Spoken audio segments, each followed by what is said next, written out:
হাসরের ময়দানে আল্লাহ তাআলা যখন ফেরেশতাদের মাধ্যমে আগুনের শিকল দিয়ে টেনে জাহান্নামকে হাসরের মাঠে এনে দাঁড় করাবে, মনে করেন এখানে আইনা রাখবে, আমরা সবাই তাকাবো, এরকম হাসরের মাঠে যখন জাহান্নামকে আনা হবে, এই জাহান্নামের দিকে এক নজর তাকাইয়া হাসরের ময়দানের সমস্ত নাফরমান পাপী বেঈমান আবারও বলবে আল্লাহর কাছে, রব্বানা আখিরনা ইলা আজালিন করিব, আল্লাহ একটু সময়ের জন্য দুনিয়াটা আবার ফেরত দেন, হায়াত আবার ফেরত,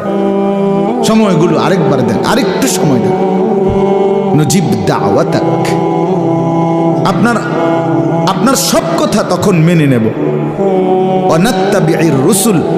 আপনার রসুলদের আনুগত্য করব। আল্লাহ বলবেন না, না বান্দা, এখান থেকে কাউকে আর ফেরত দাও।